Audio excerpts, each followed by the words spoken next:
can see the way they hate. And I know better than to listen to the people who are calling us slaves. I can feel the sunlight shining in. Well, good morning and welcome to episode 839 of the Lots Project Morning Show, where the coffee is strong, the opinions are stronger, and everything is always filter free. I'm Brian, your host, and it's May 19th, 2025. This morning, I'm enjoying a fresh cup of medium light Costa Rican from foodforestfarms.com because life's too short for shitty coffee. At Food Forest Farms, your beans are roasted by real human hands using a clean Airstream roaster. More than just a customer, your family. Get 10% off with code LOTS10, LOTS10. That's LOTS10. And shipping is always free. While you're there, check out the C4 Club for even more awesome perks. Today, we've got a packed show again. A great friend drops by Delinquents Gully. We'll talk about what we got done and why I enjoy those visits so much. I'll share a GoFundMe that I just launched because, why not? A preview of some awesome solar gadgets in the review queue and positive momentum on both the table that we're building and the truck. So grab your coffee, smash the like button, and let's get started. First things first, I'm using a new service here. I shouldn't say new service, a new app, application that friend, and it's the same thing over on zap.stream. Interesting. I don't know why my zap.stream says I'm live and then it doesn't show up. But anyway, Jim, is that what you're seeing? Good morning, Jim. I see you there in the YouTube comments. And Mike's Homestead, good morning. Thanks for stopping in. Yeah, I don't know what's going on with this. Sorry about the delay. I need to dig into this on a separate occasion, but it says I'm live and just no video.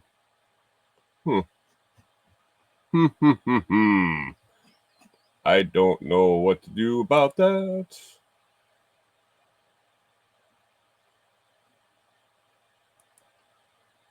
Anyway. All right, you can see me live there. All right, well. Oh, there it is. Popping up a little delayed. Maybe it's because, okay, Rod.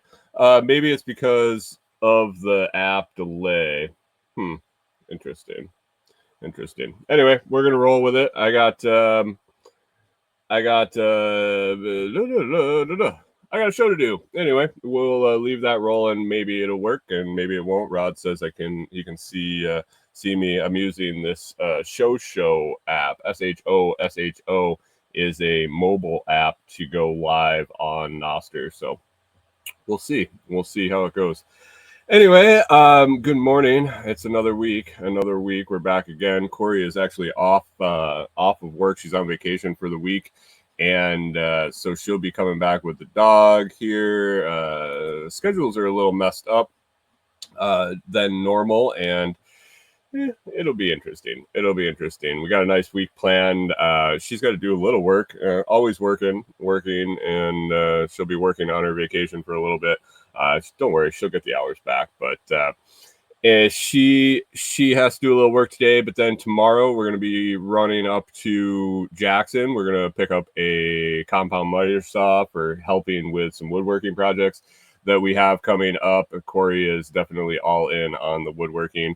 I'll be talking about the table build a little later. We've been diving in and have some other projects that we are going to work on, and so we're going to pick up a better sauce to assist with that, since we've built everything we've had with a palm sander, a screw gun, and a circular saw at this point, and just make life easier. So we got that, and then we're also going to take another road trip later in the week. We're gonna swing down to Muscle Shoals, Alabama, where we can find some untreated 4x4s. It's about the closest place we can go to find untreated 4x4s. So we decided it's only about an hour and a half away, so we're going to run down and grab a pile of those. And so, like I said, we got a couple of projects coming up, and we'll buy enough materials for a few things and start working on that. And I will put off the update on the table for later. Anyway, Food Forest Farms, I got my C4 should be here today. I was looking at the tracking number. It shows up today. Right now, I'm drinking a medium light Costa Rican, and I'm excited to see what's coming in the package. I'm hoping there's some light roasts in there. I don't know if Jim's still not seeing me. Bummer. I'm seeing your comments in the app, so that's working. Over on Noster, I last month Brian was nice enough. Brian was nice enough to send me a bunch of small samples of some darks and some medium darks, and I was going to do some individual blends in the AeroPress. And man, I dove into the light Ethiopian. I love that stuff so much. And then this medium light Costa Rican was just hitting the spot, and man, I just plowed through it. I just kept plowing through the hey Jim, thanks for the zap. I just kept plowing through the light roasts, and I never ended up blending. But if there's some light roasts in the mix today, I will, or when I pick it up today, I'll definitely try some of those micro blends, and that should be fun. So Food Forest Farms, Mike's Homestead got his C4 on Saturday. It's a fantastic deal, and coffee's about ready to go parabolic, guys. The price of coffee, if you know a guy, and maybe you're talking to a guy and realize that the price of wholesale beans is going through the roof, and it's only going to trickle into the coffee market. So lock in your coffee price with the C4 Club. You can find it at foodforestfarms.com. If you're over on Noster, Rod says it's coming through on Amethyst, just great. If you're over there, Brian does take Bitcoin. So just head on over to foodforestfarms.com and send him a message and sign up for the C4 Club. We'd be happy to join you. We would be happy if you join us, I guess. Yeah, there we go. Anyway, other than that, another announcement at the beginning here. I have the Amazon banner at the homepage, thelotsproject.com. The Lots, LOTS project.com. Right up, I bumped the Amazon banner up to the top, and that's an easy way to support the show, support me, support what Corey and I are doing here in Tennessee currently.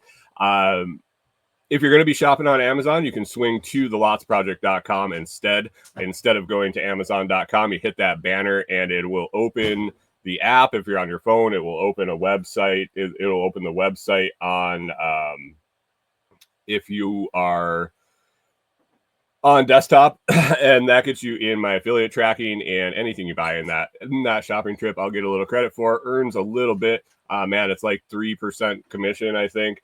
At no additional cost to you. That goes into my account, and I appreciate that. So instead of going to Amazon.com or clicking on that app, make a little homepage shortcut to thelotsproject.com, and instead of hitting that Amazon button, hit that button, go there and click. It's one extra click, and it does a heck of a lot of good. So I appreciate if you guys would do that. And I moved it right up to the top, so it's above the fold and easy to find. You don't even have to scroll. So just click thelotsproject.com, click that Amazon banner, and start your Amazon shopping there. Let's get to it. Let me see. Let me get my notes here.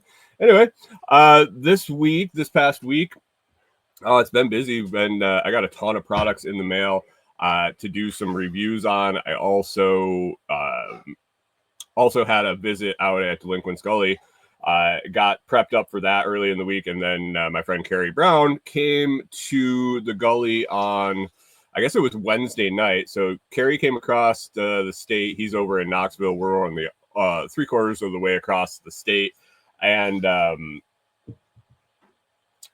and he came over to go to Special Operations Equipment. John Willis, Amanda Willis, up in Camden, Tennessee. They're about an hour straight north of us.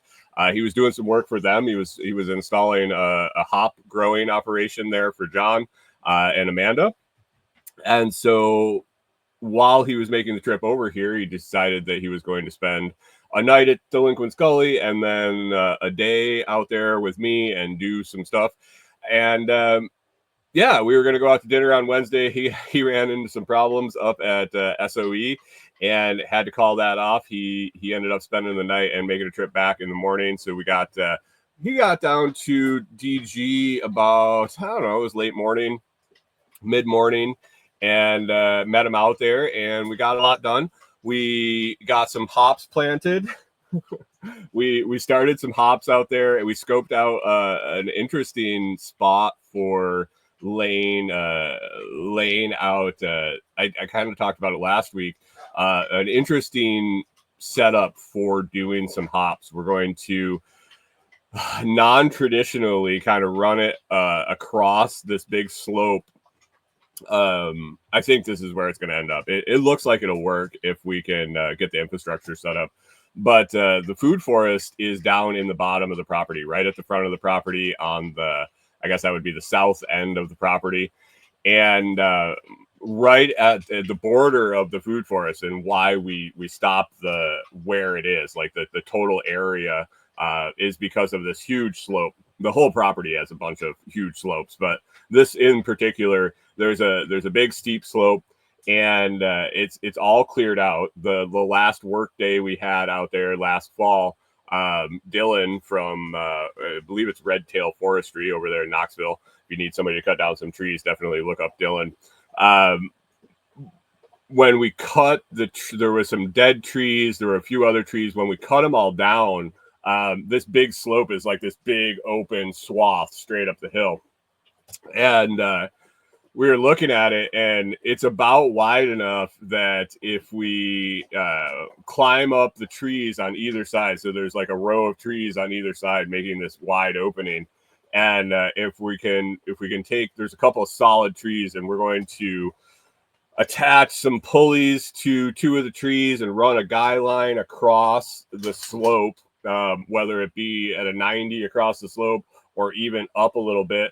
And then under the path of that guy line, we're going to build almost like a fake raised bed, use some deadfall, make a border, fill it in with organic material.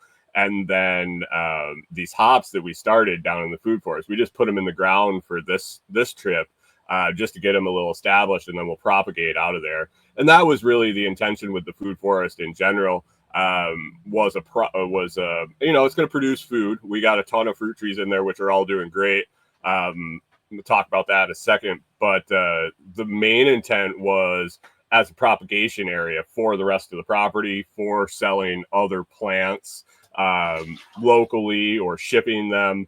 And so we got a bunch of hops. Carrie brought hops that we got in the ground. We got started that we'll be able to use to propagate up into the system, and then if we end up doing it somewhere else on the property too.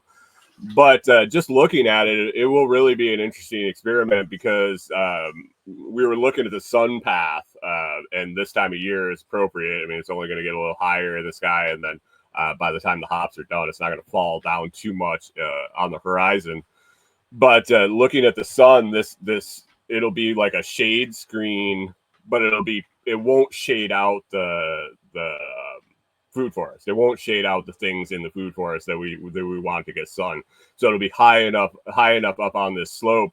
And then the other nice part about it is the path that we've already cut up to our cabin site runs directly behind this area that we're going to run the hops across. So we'll be able to access it from below and above, depending on how we want to cut the paths and to get to it. So that was fun. We sat around in it for a minute and got those hops planted and kind of brainstormed where to put it. And this just made sense. So basically, I got to find somebody to climb up in the trees and mount those pulleys, or I'll end up doing it. But I'm not a huge fan of climbing up in the trees, especially I would never even really like to climb up in tree stand 20 feet up in the air to hunt deer. So, but if I have to, I will I'll make it happen to get these pulleys set up, but then run those guy lines and put enough slack at each base that once they're up there, other than maintenance on the pulleys, if something breaks or replacing the line, we'll just be able to untie the bases and drop everything right down to the ground.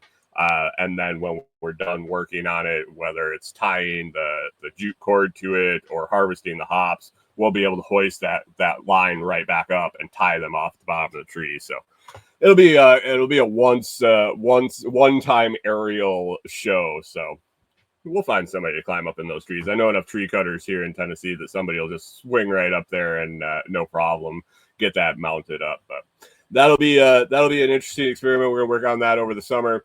Other than that, Carrie brought a bunch of elderberry cuttings, and so we stuck those in, got those started along one of the paths that we have cut in, and then we also identified a new guild area.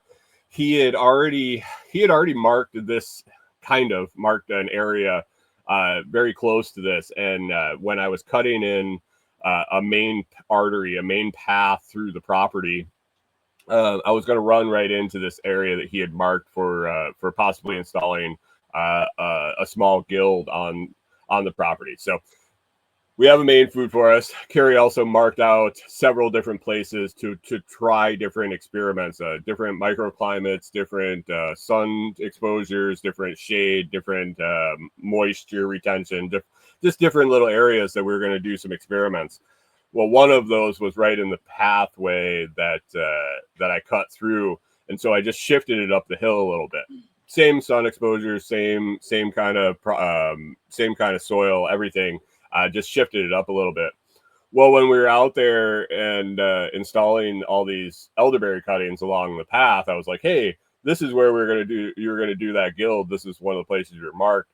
And so we made a plan. We took and planted the elderberries and then left about a 10-foot gap. So that's it's like a walkway up into this open area, which will be on the sun side of a hedgerow of elderberries. And so I got marching orders. I guess I gave myself marching orders to get a bunch of stuff cleared out of there. It's relatively clear already. Lots of deadfall there, so lots of decomposing tree matter and carbon material. The soil looks really nice. So we'll get that cleaned up, and we might start a comfrey patch in there. I'm not sure what. Comfrey's coming in good this year, and it'll be nice to have that biomass.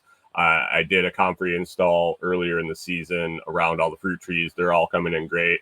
But yeah, so we got those elderberries planted along the path. Carrie says if we get 2% of those to take, we'll have more elderberries than we know what to do with. So excited for that, and it'll make a nice hedgerow and almost like a little tunnel to walk down on the path. So we planted the hops, we planted the elderberries, and then we spent a bit of time in the food forest identifying plants that have developed, whether it be plants that we installed during the food forest install, seeds that have come in that were thrown out and dispersed during the food forest install. And then also native plants that were there that have come in. This spring, I kind of let it go. There was quite a bit of time that we couldn't get out there because of the rain. The road was all soft and everything, and then also I didn't want to, you want to give time for stuff to grow enough that it makes it worth running a string trimmer in there if I'm going to trim things up. So with all the rain, then the heat hit, everything just kind of exploded. And so I started getting in there and started cleaning things up. And I realized I wasn't sure in the inside of the food forest. And I should probably get videos of all this stuff and post them. But I trimmed with the string trimmer around the edges of the planting area on the entrance in, got some cardboard down, And then I stopped, and I knew Carrie was coming out, and I said, well, why don't we take some time, we'll walk through, kind of identify what some things are, what I really need to watch out, what we want to keep growing, and what needs to be pulled out. And it's going to be a lot more tedious. It's going to be a lot more time intensive to go in and manually pull a lot of the stuff out. But that's what we're going to do. And so Carrie and I spend a lot of time identifying the plants that we want there. And like I said, it was a nice mix of stuff that we put in the ground, a lot of herbs that Carrie put in the ground as plants. And we were seeing a bunch of stuff that we threw seed out and just kind of spread the seed randomly throughout the area. And then also identified some beautyberry and some purple passion flower. Good morning, Seattle. Good morning, Seattle.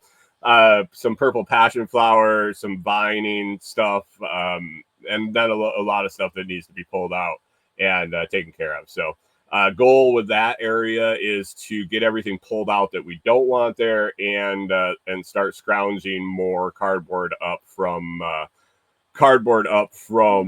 the Mexican restaurant downtown, and have the whole growing area of the food forest laid out in cardboard by the end of the summer. That's my goal. So help suppress the stuff we don't want. So identifying those things, we flagged a lot more stuff. There was a lot of stuff flagged from fall. Corey did a great job putting flags in with the plants that we wanted to keep safe and identify as they grew. So it was a great trip with Carrie. I really appreciate when he comes out. We spent a lot of time doing productive things, and then also a lot of time catching up because we don't get to see each other that much since he's over on the other side of the state. When he makes it over here, I really like the conversation. Carrie's a really solid dude, and really enjoy my time hanging out with him. So if you don't know Carrie, definitely look him up.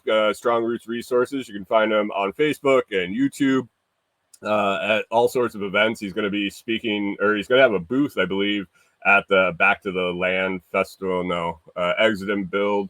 I don't know. Something at Polyface Farms here this upcoming weekend. I'm not sure. It was going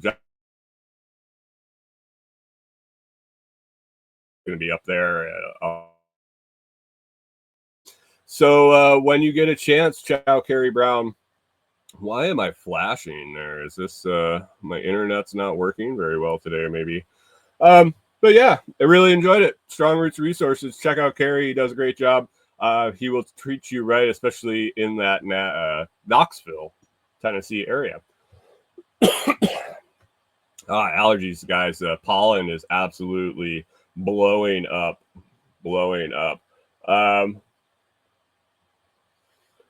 Jim says, all I can see are the notes, no video. I'm going to try turning it off and turning it on again. And says it's choppy on zap.stream, but not video on my Amethyst on Android. Anyway, back to the show.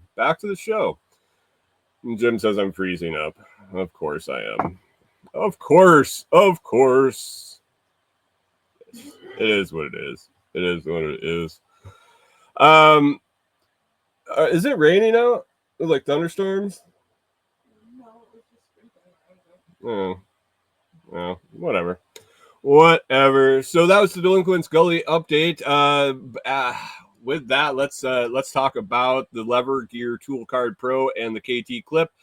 Father's Day presents. Father's Day is coming up, guys. If you need to get something for your dad, you need to get your kids something to give their dad, or you just want a present for yourself because you're a dad. Father's Day coming up fast. Don't be the one grabbing gas station socks at the last minute. I don't know what that's all about. But the go-to gear to pick up this year, the Lever Gear Tool Card Pro or the KT Clip. These rugged everyday carry tools fit right in your wallet or clip on your keys, and they're actually useful. Screwdrivers, wrenches, bottle openers, you name it. If you're shopping for dad or for yourself, head over to the link. I'll drop it in the comments, or you can find it in the show notes.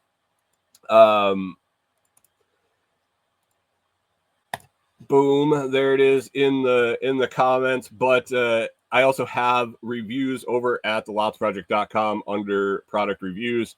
They're great. They are not going to says I can't post it to Facebook. Weird. I'm trying to go to Facebook since I was using the Show app to send to Zapdrop Stream. I had an extra opening and I'm trying to send it to Facebook again. We'll see. Yeah, Facebook and me just don't get along. I do have reviews over at the website. The Tool Card Pro, it's not going to replace your multi-tool. It's not going to replace your pliers, things like that.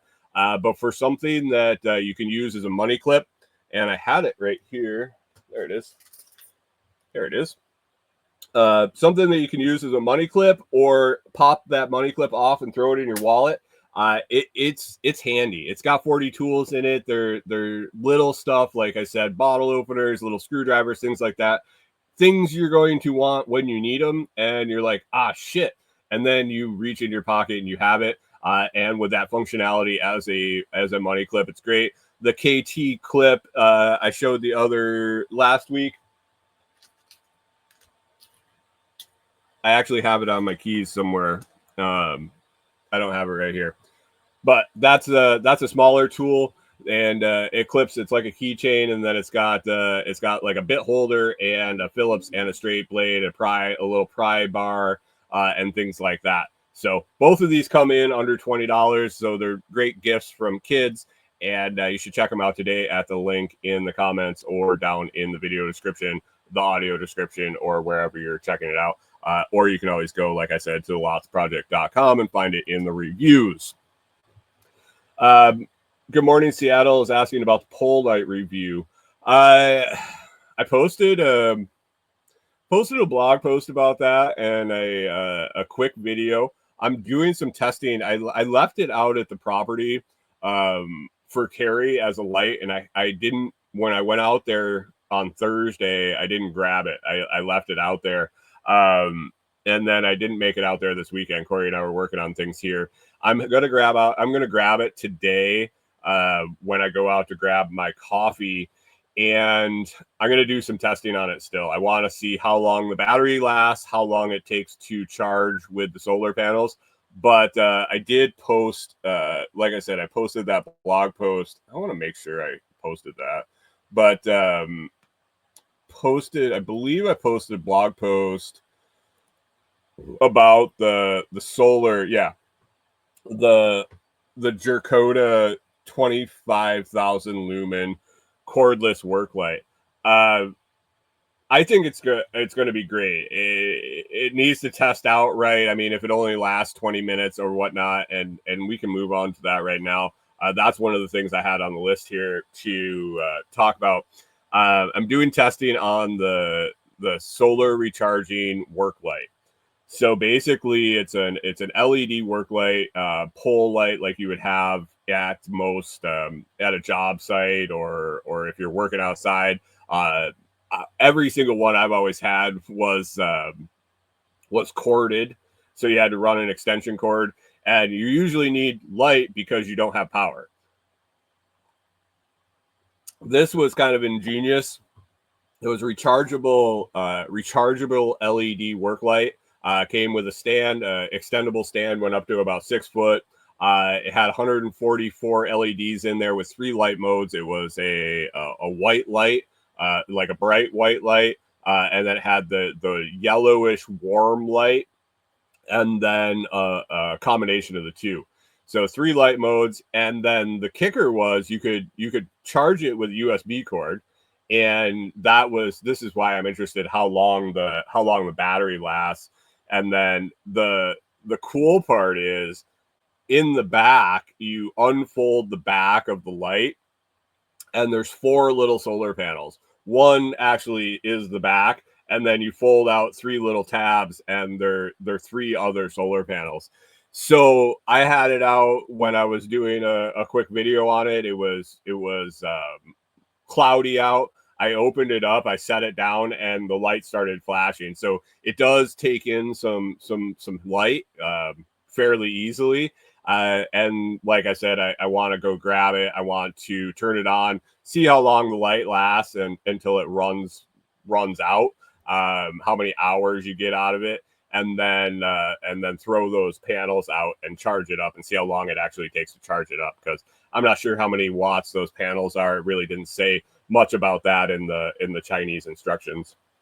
But solid light. It was bright enough when I turned it on in the daylight that I was like, oh, that's a nice bright work light. And so I can imagine in the dark, it's gonna light things up. So I'm excited to have that out at the property when we're gonna be working on the cabin, or yeah, really anywhere. It's nice. Tim's cabin doesn't have power, so we're always using lanterns or our power bank and USB lights and things like that. It'll be nice to have out there a chargeable light that we can flip on and use anywhere we want, and then just charge it back up with the solar panels. So check that blog post out. Check that out over at thelotsproject.com and or the video on the YouTube channel. I'll be doing more reviews on that, like I said, as I test it.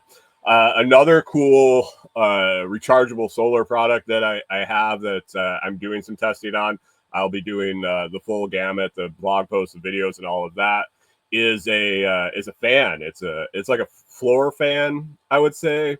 Metal cage, 12-inch blades, 14-inch cage with a floor stand. And this is it's got 12 speeds on it, rechargeable battery, so it's cordless, and it's got 3 charging options. So it comes with an AC adapter plug-in. It comes with the DC 9-volt or 12-volt, except 12-volt cigarette lighter adapter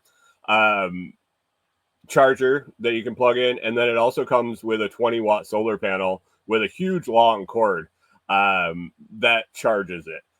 This is it's a fan plus a battery bank, and the instructions say that it lasts anywhere from 5 to 18 hours, I believe. 5 to 18, I think, was the numbers in there. It's got 12 speeds, so the 12 is definitely it moves some air. It moves a significant amount of air. I've been messing around with using it outside here, and the 12 is definitely it moves some air. 6, about halfway, is still a significant amount. I don't know if you'd ever really run it on 1.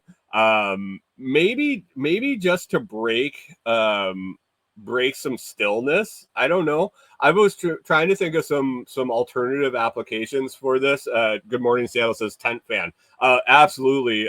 Camping, working outside. When Corey and I were working on the table the other day, it was absolutely disgusting out. It was so humid. It was about 90 degrees. Sweat just pouring off me. I brought this fan, I put it on the table, and I aimed it up at me and turned it on 12, and it absolutely it cooled me right down enough to keep working a little bit. And so working outside, I'm thinking with the cabin build, if we don't have any climate control or anything like that, in a shed, to suck the hot air out of a shed, like Brian says, a tent for camping. Corey used to do rover dog sitting at this campground when we were back in Minnesota, and we would see people that had plug-in fans outside their camper on the patio, and it was to keep the bugs away mainly. Cool you down a little bit, but these fans were just running in the outside. This would be a good option for that, because then you could move it anywhere you wanted because it doesn't have a cord. And the instructions say from 0 you can plug in the solar panel, and it has enough to run the fan and charge the battery a little bit at a time. But when Carrie and I were sitting there, with the fact that it'll run plugged in with the solar panel, you could almost use it in like a attic vent situation where the panel is mounted outside, the fan is mounted in the window, and it just is on all the time. And if the battery dies, it's off until the sun comes out and kicks it back on. And just alternative situations like that, on off, where you need a constant flow of air. So I think it's going to be good. Like I'm going to do with the floor light, with the LED light. I'm going to run that thing to 0. I'm going to try to charge it up with the DC power, see how long that takes, the AC power, and then that solar panel also, and see how practical it is. It's a great idea. Just like the work light is a great idea, but the practicality of it and the functionality of it in the real world, we'll see. We'll see. They're both relatively cheap or affordable for sure for what they are. So I'm excited about that. Some other things I got in on the testing platform, the testing mail. I got a metal detector in. The company is oh man, this thing is. So the metal detector is pretty cool. I messed around with it a little bit. I posted in the group. I found the cap to a shotgun shell, probably fairly old. Nothing like a treasure or anything, but just messing around with it real quick. It didn't have any instructions in the box, and the ironic part is on the box it says, "Be sure to read the instructions and the hanger card for maximum enjoyment," or something like that. And there were no instructions in there. The even more messed up part is the metal detector they sent me isn't the same as the one that's on the website listing for the product listing that I'm supposed to be reviewing. The display, the buttons are different. The connectors on the shaft of it are different, and the head, the coil, is different shape. So I've been trying to talk with the customer service person that I contacted when they sent me the sample to get this all straightened out. But I think there's a language barrier there. There's also a time zone error, or a time zone difference. So I get a message like when I wake up in the morning, and then they must get it, when I'm asleep. So it's like one message a day back and forth, and the questions that are being asked are tough. But we'll see how that goes. This is a relatively inexpensive adult child beginner model metal detector, $120, I think. But it obviously works because I found something in the first like 15 minutes I was using it. So that's cool. Messed around with that on the property. What else do I have? Oh, a little dog fence. I have this dog fence that we got. It's like a portable dog fence for RVing. And the main goal of the product they sent me out was this gate that they sell separately that goes under the RV stairs. So you can basically set it up, and the big problem was you couldn't run the fence underneath the RV stairs, and so the dog could sneak out under the stairs. This fence is adjustable. It has bars that you can remove depending on the size of your stairs. It works with a bunch of different sizes. And I was excited to review it. I set it up. I did some videos about it, and for some reason my mic didn't attach to or connect to the phone, so there was no audio. And it was kind of a good thing that it did. I left it set up for a while. I broke it down. I put it back up just to figure out how easy it is. I would not recommend, well, if you're a weekend RVer, this thing was probably all right to pack away. If you were full time, if you were breaking it down, putting it up, breaking it down, I think it would be a royal pain in the ass. I think it'd be good for RVing. I think it would be good for if you have puppies. If you get puppies, my wife has definitely got puppy fever right now, so I can see puppies in our near future at some point. But if you were breeding dogs, if you had puppies, if you had small dogs that just needed a small area, this would be great. And so I was waiting I was going to do the video again, and I looked for a product link, and they weren't available online. And anybody that posts videos and does affiliate sales knows that the majority of your clicks, the majority of your views, unless it goes parabolic at some point, are right when you post the video in the first like 24 hours, 48 hours. I'm like, well, it doesn't make sense to post this video until it's back in stock. You're not going to sell any. I'm not going to sell any. I'm not going to make any money off my effort.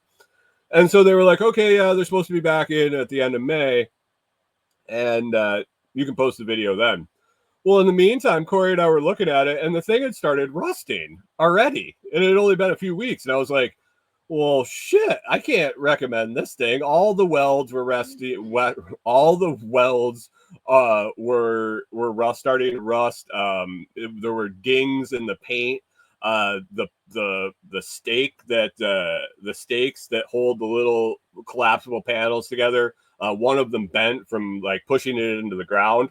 And so I sent a message to the company. They're like, well, this is very unusual. Do you want us to send you another one? I'm like, well, shit, if I got puppies coming at some point, maybe not in the near future, but maybe at some point here, yeah, send me another one because they all expand. You can buy more panels and more panels. So they're sending another one out. We'll see if it rusts as quickly as the other one. If it does, I really can't recommend it, but I will sure as shit use it until it rusts away.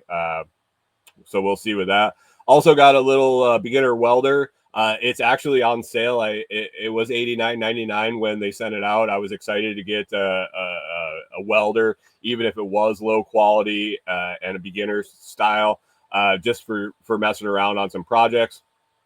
Electricity is electricity, but this is a MIG welder and stick welder combo. Right now it's at $79.99. I did do an unboxing video and a blog post on that, so you can check that out on the YouTube channel or at the website. Haven't really messed around with it. I got to pick up a welding mask and some gloves and some metal to mess around with. And I'm excited to do that. I did quite a bit of welding back in the day when I was in maintenance jobs and things like that. I always enjoyed it. But I haven't in quite a while, so it'll be fun to get back into that, get my skill back up, and I have a few things that I'm looking forward to building and to fabricating. So in the future, other than that, I think I got a full face respirator that somebody was just like randomly reached out on Instagram and asked to send it out. So if you're looking for a full face respirator, I'll be doing a review on those. And I think that's about the list right now. 64th rod. So I'm excited to review those two solar products. Those were the two things I was really geeked out about, and I think they'll come in handy in the near future for us for sure. Let's see. So that was the GoFundMe. Just real quick. Last week I kind of went on a little bit of a rant. Two. One was about the cops here locally and them overreacting to whatever was going on. I don't really care if the guy had a machine gun and was wearing the face of one of his former victims, driving around in his little Suzuki Sidekick. I don't think it took 5 cop cars, a K9 unit, and 7 cops blocking traffic and all the bullshit. So that was one thing that I did a little rant on. And the other thing I've been stewing on quite a bit, and now kind of finally boiled over, was all the bullshit fundraisers that have been going on, and a lot recently.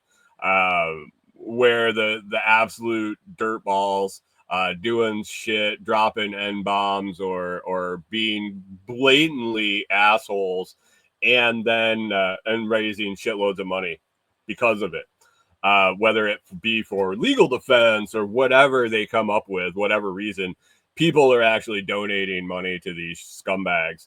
And so I just thought I'd do a little social experiment. It didn't take a whole lot of time. It took a couple hours to put this together. But I put a GoFundMe together, tongue in cheek, help me go viral for not being an idiot. The ask there is $1 and a share. I didn't think it would do anything. I shared it a little bit. I was seeing what would happen. Got a ton of spam messages on LinkedIn when I posted it, a bunch of shares from a bunch of bots. And I figured that's what it was going to happen. I didn't expect anything to come of it. But then all of a sudden I got a $5 donation. So it did 5x what I thought it would for sure. I guess more than 5x, because 5x of 0 is still 0. I didn't know if I was going to get anything. I dropped the link in the comments. It's down in the video description and the audio description. You can go check it out. If you'd share it, that'd be cool. I mean, I'm not going to give the money back if people want to donate. It'll probably go towards our cabin. It'll go towards whatever, however much comes in, will definitely be put to good use. But yeah, a buck and a share. And the funny part is, no shares. Oh, I shouldn't say no shares. A couple people have shared it. I should say a couple people have shared it. So maybe I should just go be an idiot and start dropping N bombs and then it disappear into the woods. But yeah, it was a little bit of a social experiment. We'll see what happens with it. I never really expected anything much of it, but you never know. You never know. And like I said, it took a couple of minutes to put up. I don't know. We'll see. We'll see. Other thing I got going on for sponsors, the Blockstream Jade or the Jade Plus. Not your keys, not your coins. Not your keys, not your coins. There's a little bit of a kerfuffle going on with Bitcoin right now. Some folks think that Satoshi's being a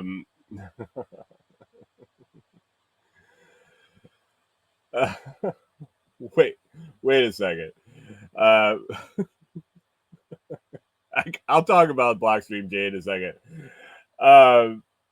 Hunter says if you sold a square feet delinquent sculpture, I wonder how much you could make. Kind of like those castle things. I don't know what you're talking about. Pip says stupider sells, unfortunately. Right? And that's what I was like, you know what? Give people an option to give to somebody just because they're a decent person and like to help people, and we'll see what happens. And obviously that is that's not, or donating to people that just don't need it. I mean, weird. I'm not sure what he's talking about, these castle things and square feet delinquent sculpts. Allergies and voice to text suck. Yeah, allergies I got right now, guys. My throat is burning. I can't believe I haven't sneezed the whole show. I tried to get over it before I went live, but yeah. Anyway, Blockstream Jade and Jade Plus hardware wallets. I got my Jade Plus right here. Cool metal case and no more wheel on the side. The Jade is still a solid option. The Jade Plus with its big screen and advanced options is a little nicer and a little more expensive. But the Jade and Jade Plus securely store your private keys for your Bitcoin. Don't keep it on exchanges. The other day, I saw that Coinbase got their info hacked or some shit. I don't know. I didn't even read the article because I don't deal with Coinbase anymore. But get your shit off the exchanges. Get your shit out of. If you're holding a significant amount of Bitcoin, definitely get a hardware wallet, whether it's the Jade Plus, the Ledger, the whatever cold card. I sell Jade Plus. I appreciate it if you use my link or discount code the Lots Project to get yourself 10% off at the link at the Blockstream store. But just get one. The price of Bitcoin's about ready to go up, guys. It's been hovering here right next to the all-time high. We're getting ready to pop. So your wallet value is going to start increasing significantly, and be ready for that. Be ready. Have your keys stored in your hardware wallet. Just that's all I can say. Take care of it. Before you get hacked and you go, Well, I didn't know. Well, I'm telling you right now. Get your coins off the exchange. If nothing else, get it into a software wallet. Exodus is easy to use. Blockstream Green is easy to use. There's several other options. You can go to thelotsproject.com and go under resources and go to Bitcoin resources. There's all sorts of beginner Bitcoin stuff there. But yeah, don't wait. The price is going to jump, and all of a sudden, everybody's going to freak out. Like I was mentioning before, there is a little bit of a controversy going on right now in the Bitcoin space, whether we need to change the terminology. We, as in Bitcoiners collectively, need to change the terminology because Satoshi or Sats being 1/100 millionth of a Bitcoin is too confusing. They want to change some verbiage. I don't know if it'll ever happen. I don't think it really needs to happen. I think if you are going to learn a new system, if you're going to be educated enough to participate, it's a very easy concept to understand. I don't think it needs to change at all. I'm pretty sure that everybody's been functioning okay as it has been. So pick up Blockstream Jade or Jade Plus. The Lots Project, the LOTS project will get you 10% off at the link. And I don't even have the link in the notes here. But yeah, Hunter says biddies. Yeah, whatever. I look at it and say, how did anybody ever contemplate and figure out that a penny was a hundredth of a dollar? Yeah, I think it's nonsense. It's nonsense. For years and years and years, it's been working fine, and I don't understand the need to change it now. I think people figure it out just fine. So, if you can't figure that out, maybe you don't have the brain power to participate. So, anyway, last few minutes here. Let's talk about the table and the truck. It's been kind of a common theme the last few weeks on the show. Truck update. Truck's running great, guys. Knock on wood. Here, I got my wooden desk.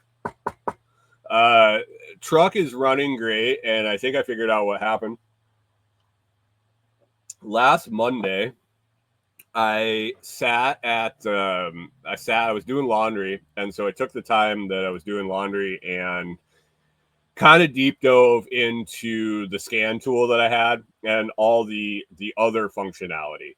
I really had known, how to clear the check engine light, how to read the codes, what code was coming up, and a few other things. I dove more into the live data feeds, the clearing deeper codes, clearing deeper memories and things like that. And what I think it turned out was my long-term trim. I had driven the truck with the fouled plugs, the shitty injector, the stuck injector, whatever was going on. I think there were multiple issues going on. We had driven it long enough with that through necessity that the long-term trim had adjusted to the shitty state. I went in and adjusted some things in the computer module after looking at the live data and seeing the long-term trim and the short-term trim, and using ChatGPT and some other things, I was able to do a little diagnosis and kind of came to this conclusion. And once I cleared out reset the long-term trim, basically what that is it compensates the amount of fuel going into the cylinder. So the short-term trim is an immediate response. This is the condition right now. The long-term trim is more of a standard setting that's is an overall condition. So it had adjusted to the fouled plugs, the bad conditions, the wrong conditions. So off the top, it was compensating for all of this. And then the short-term trim was trying to adjust on top of that to the present conditions. Once I reset that long-term trim and let it just reset and reacclimate to the current conditions, which now it has new plugs, new wires, new coil packs. I think it's had 3 injector cleaners run through it, and now is on the first full tank of non-treated fuel. I think things are good. It's been a week now. Yeah, it's Monday. It's been a week and haven't had any issues. It's run really smooth. No check engine lights, no chugging, no problems yet. I'm sure I'll go to drive to get my coffee today and it'll go sideways. But I think that was the issue. It had acclimated itself to shitty conditions enough that once the conditions cleared up, it didn't know how to react. So hard reset, turn it off, turn it back on again, like Jim says over in Noster. It seemed to have worked. So for now, not taking it back in, and hopefully that is good. Table update. Table's done. Benches are still in works, but table's done. We got that finished up. Couple of rounds of stain on it, a round of spar urethane for outside protection. Since this is going to be ours, we're going to keep it outside. It's going to be an outside picnic table. We wanted to get that spar urethane on it to protect against UV and water and all sorts of stuff. Pip says he was scratching his head on what the problem was with my truck. Next thing I was going to do go on the truck was injector. I had a feeling that it was a clogged injector or an injector stuck open. That's why I went down the trim route, and it seemed to lead to the proper answer. So that was good. But yeah, so we got the urethane on it. That was last night, I believe. Yesterday evening, that coat of clear poly was done, was cured, and we left it out last night. And sure as shit, it rained. And it looked like when I went out this morning that it had beat it up. It sealed fine. So the table is done. Benches are in progress. The 2 long benches, we got one that's ready for stain. Another one is being sanded, and then on top of that, we ended up using scrap to make 2 small benches for either end of the table. So table is, I think, 6 foot by 3 foot-ish. 2 long benches were in the plans, what the plans that we used to build it. So those got done, and then with the scrap, we were like, well, why don't we do 2 more end benches? Especially since it's going to be for us, and we can always use an extra little bench. So we used the scrap and threw those together. So lots of sanding left. We picked up another palm sander from Lowe's. The 2 that I picked up from Harbor Freight were junk, and they were causing more issues than good on the sanding of the product, and it was weird. They just, I don't know. The one that we bought for the same price over at Lowe's was so much better. So we picked up another one of those, and Corey and I are working our way on the sanding the benches. We're going to get those stained up and sealed, and then that project will be done. We're going to switch up a little bit on the design for the next table, and we plan on selling that one hopefully when we build it. If not, then we'll have 2 tables until it sells.